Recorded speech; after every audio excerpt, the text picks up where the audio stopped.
kabons, narito po tayo ulit sa ating mga alagang patiner. Tinitingnan po natin ngayon yung mga baboy natin dahil medyo marami pong langaw ngayon. Ayan o. Kung napakadaming langaw. Yan po ay alam naman natin na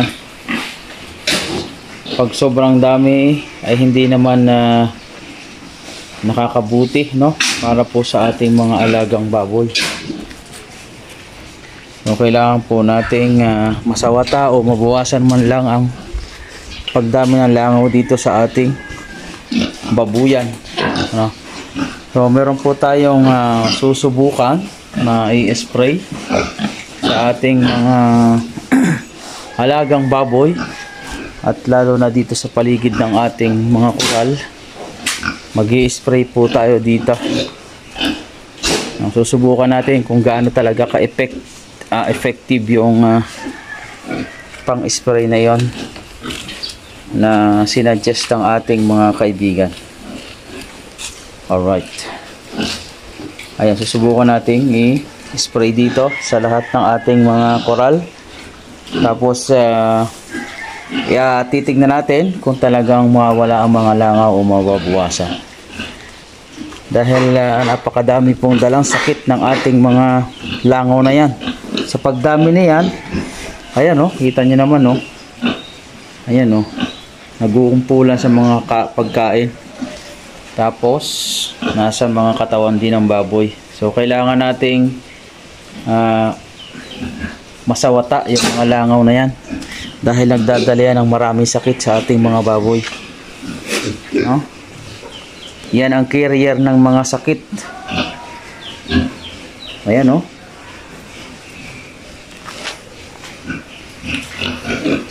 Ayan, kung nakikita nyo,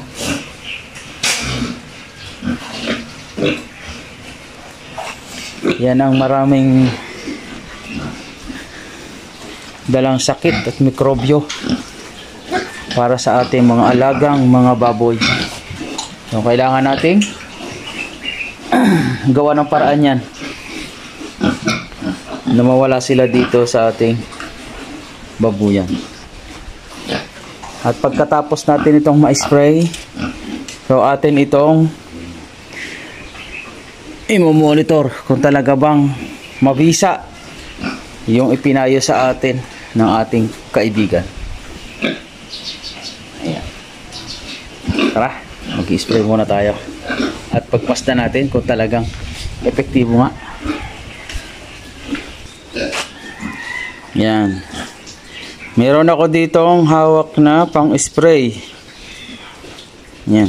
Pero ito pong bote na ito ay hiniram ko lang kasi wala akong makitang pang-spray, no? So nilagyan ko lang ito ng kalahati ng ating chemical nilagay at saka kalahati ng tubig, no? Ayan. So spray natin. Testing natin muna dito sa kung mawala nga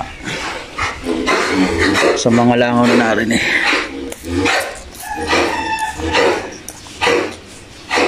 Tingnan natin. Dito muna natin i-spray sa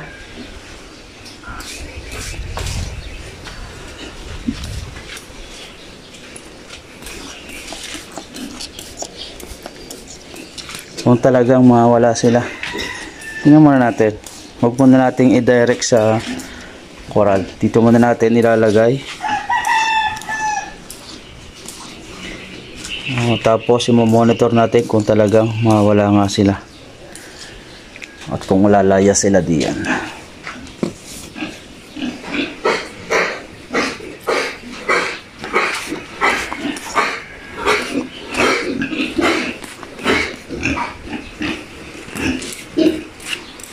Huwag muna natin i-direct sa kanila. So dito muna tayo sa labas.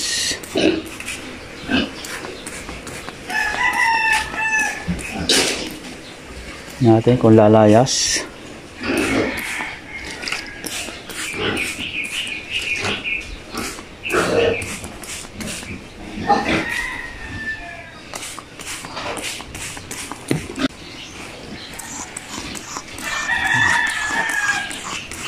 Ito muna natin ilagay bago natin subukan sa mga alaga natin baboy. Yan, ano nangyari dyan? Aba. Ano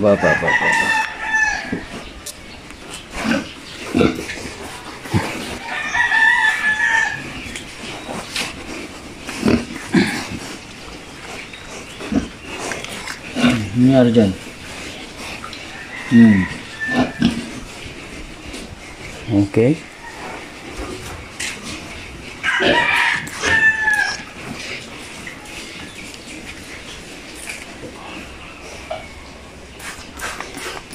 Ba, parang effective nga ah. Nawala yung mga langaw dito oh. Tingnan natin.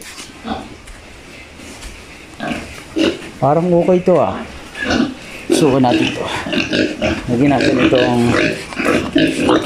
mga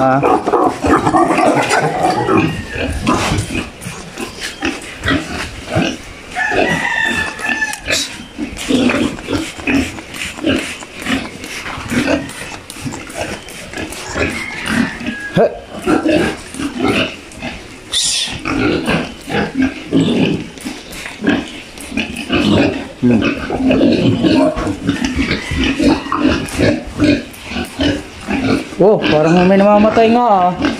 Ayun oh. Hindi makalipad. Mamatay siguro to.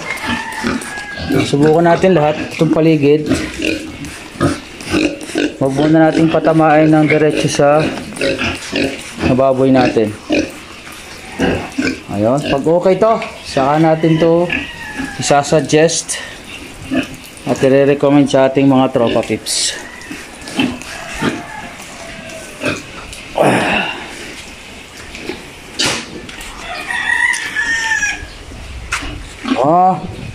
Parang okay ah.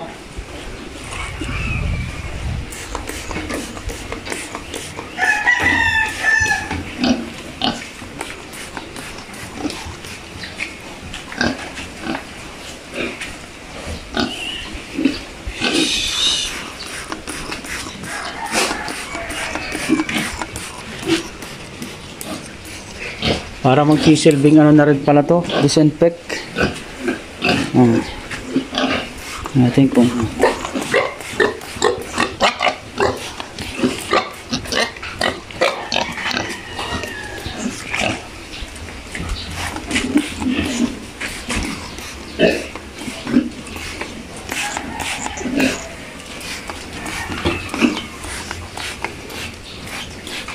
medyo maraming langaw. Pag marami ang langaw, marami rin dalang mikrobo yan sa ating mga alagang baboy. Hindi rin maganda. Kaya kailangan natin ayun sila oh. Ayan.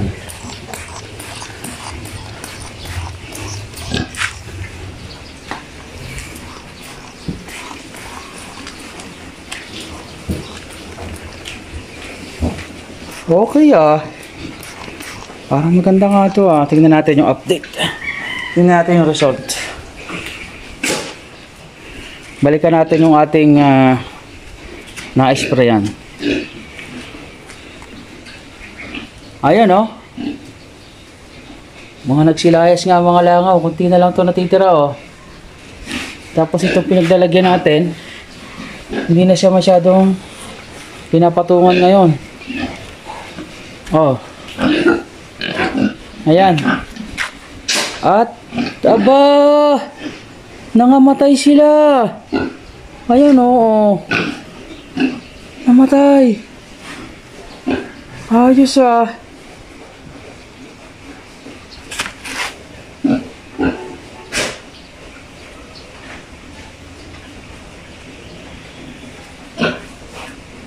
Okay. Okay. Tingnan natin. Hindi na makalis.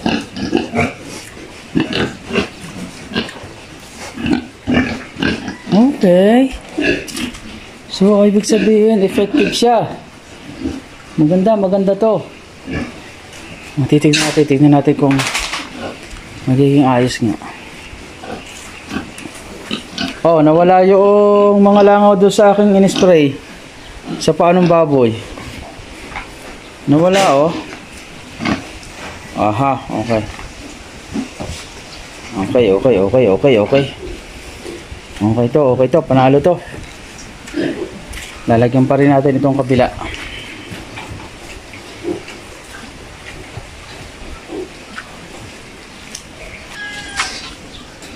So ayun, mga kabons.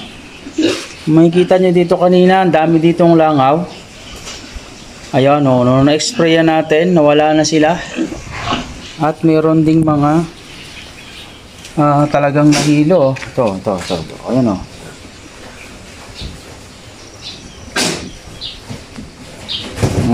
Hindi na makaalis. Hindi nagbababog pa. So yung iba talagang lumayas.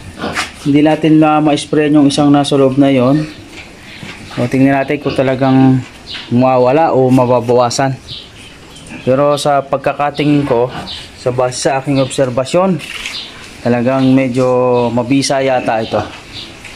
So monitor natin, titingnan natin itong mga langaw na ito kung babalik pa or mababawasan.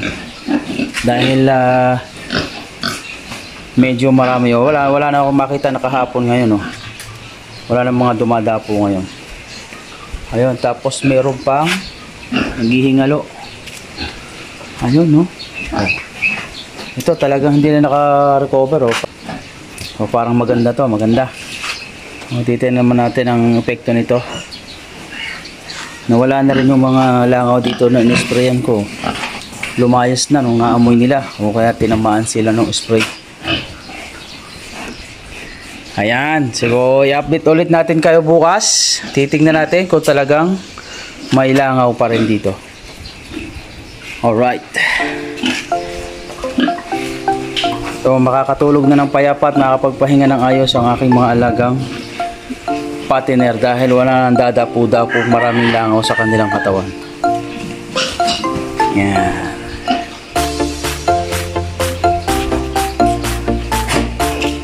Alright. Masaya na sila. Ayun. Diba? Yan ang aking mga alagang big. Ito, masaya na. Ayan. Alright. Masaya na sila. Ayun. At sila ay nagpapahinga na.